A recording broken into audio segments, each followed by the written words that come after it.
Hi guys, welcome back to my channel. I hope you guys are doing great. Today I'm going to do the Star Wars book tag because I love Star Wars and, well, I love Star Wars, so I like Star Wars and I like books, so I feel like that is just the great combination. Down below I'm going to actually link the original creator of this tag because I was just like searching up random tags and I found this great video, and I know there's a couple of Star Wars tags, but I actually really specifically liked this one, so I will link this one down below. So I hope you guys enjoy this video. Let's get into it. Number 1, R2-D2, a book that made you laugh out loud. And surprisingly, I'm actually going to pick a Star Wars book for this, and it is Star Wars Kenobi by John Jackson Miller. This book really, surprisingly, made me laugh so much.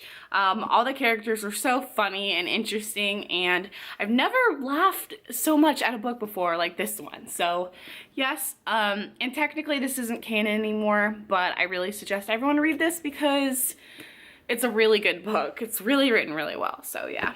Number 2, Padme Amidala, a female character that kicks butt.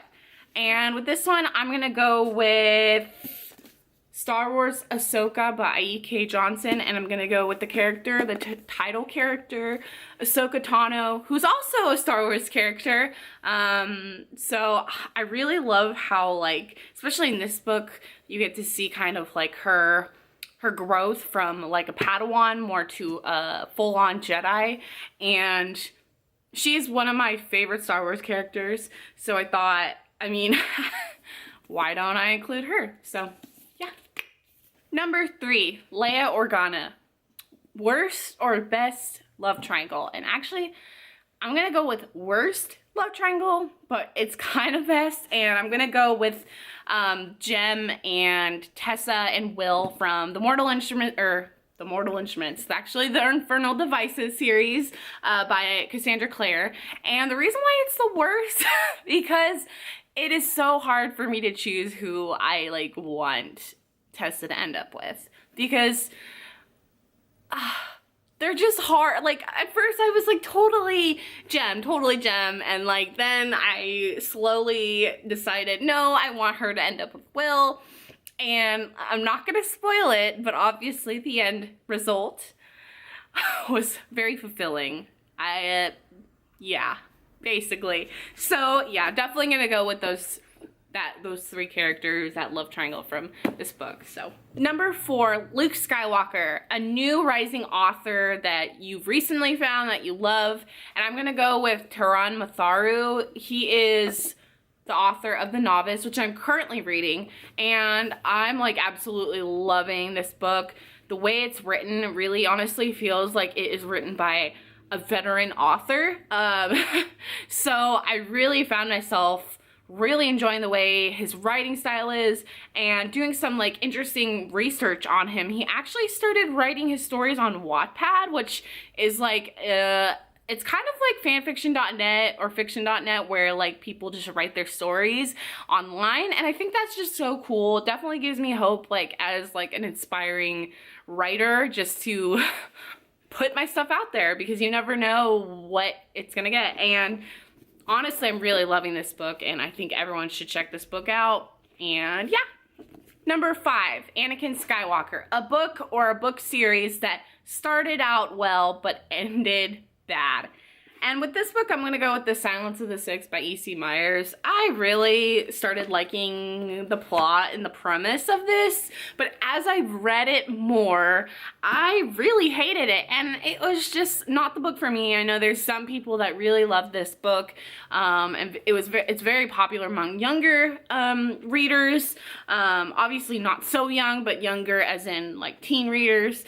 But I couldn't get down with this. I obviously filmed a book talk video on this where I just rambled my hate for it. So I really suggest nobody watch that because it's really embarrassing. But yeah, I definitely go with this book. Just wasn't my cup of tea, and unfortunately, I really thought it was gonna be good. In the beginning, I was really enjoying it, but then it just kind of bored me. Number 6, Qui-Gon Jinn, worst character death. And with this one, it's gonna be kind of a spoiler, so if you have not read this book, well, if you have not read this book, you probably don't even know what book it is. But if you have not read The Fault in Our Stars by John Green, like, go away now. I'm sure a lot of people have read this book, but don't, like, skip back, come back later. But basically, Augustus Waters, oh gosh, this book makes me cry every single time I read this. Like, I've read it so many times now, and I cry every single time. So yeah, I'm definitely gonna go with The Fault in Our Stars by John Green, Augustus Waters, because I really liked that character, and I just wasn't expecting the character, like, I'm just gonna put that out there. I wasn't expecting him to die. I was expecting somebody else to die. So that's really hard when you're expecting someone else to die and you end up having another character die that you really, really like. Yeah, that's hard, okay? Number 7, Han Solo, a book with a lot of sass. And this book, I'm gonna go with City of Bones by Cassandra Clare, obviously the Mortal Instruments series. And I mostly devote all the sass to Jace, because Jace has a lot of sass, and it's like, almost like everything he says in this book is sassy in some way, and so I feel like he's just a really sassy character. I was easily gonna go with Will Herondale from The Infernal Devices, but because I already mentioned that book series in like a recent number, I feel like, yeah, definitely would have to go with Jace. Number 8, Emperor Palpatine. Best world building. And with this one, I'm gonna go with Harry Potter and the Sorcerer's Stone. Now, even though I have not finished this series, yes, don't crucify me, I feel like this book was really well at pacing kind of this huge world that J.K. Rowling totally put together. And I feel like with a lot of books, they kind of just throw you into this world. Cough, cough. Game of Thrones. But I feel like with this book, she kind of just really paced it, and it was almost like little by little you were kind of discovering how this world worked. And I really liked that about this book. I really think that that's a really good representation. Number 9, Ben Kenobi or Obi-Wan Kenobi, a book that you had low expectations, but you ended up liking. And this one's gonna be really, really controversial.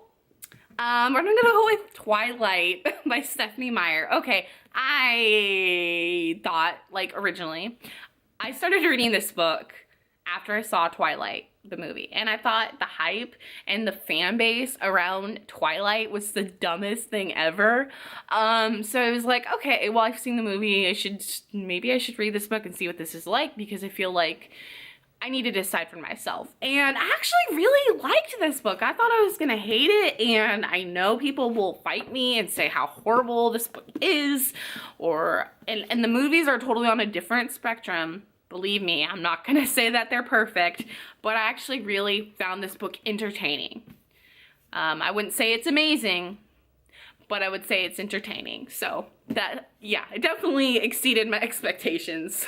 Number 10, Yoda, a book that taught you something that made you grow. This book I'm gonna go with Holes by Louis Sachar. This book actually I read originally. It was like one of the first ever books that I've read. I think I read it back in like second or third grade.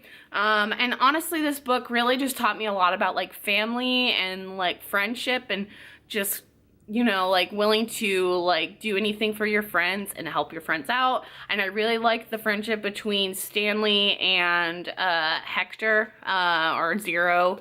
And I feel like their friendship was something that I always aspired growing up to have that kind of friendship with my friends around me, and like treat my friends like how Stanley treated Hector. So I feel like this book is definitely something that taught me and helped me grow as I grew up into the person that I am today. The last book is Darth Vader, the best villain, and I'm going to go with Count Olaf from Lemony Snicket's A Series of Unfortunate Events. The reason why I picked Count Olaf is because I think he's the most interesting villain, the most interesting villain ever. He is very flamboyant, and I really think that's something that is very cool about his character, where he's not necessarily this scary, you know, evil character. Yes, he is evil, but he kind of has an oddity kind of sense of style to him, which I find him a little more funny than scary, which is good, and I think it's cool because obviously this book series is more middle grade, and I think that kind of portraying villains as more of odd or weird or funny is better than, or can help. I mean, I don't know. I feel like it can help kids kind of recognize their fears of things and kind of see the funny part of them, or like the weird part, or kind of the odd part of it. So that's why I like this book, and that's why I chose this book.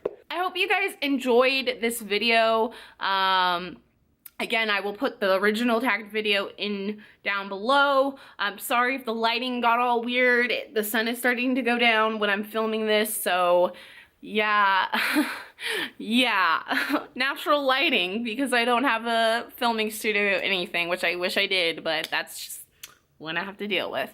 But yeah, I hope you guys enjoyed this video, and I will see you guys next Tuesday. Goodbye.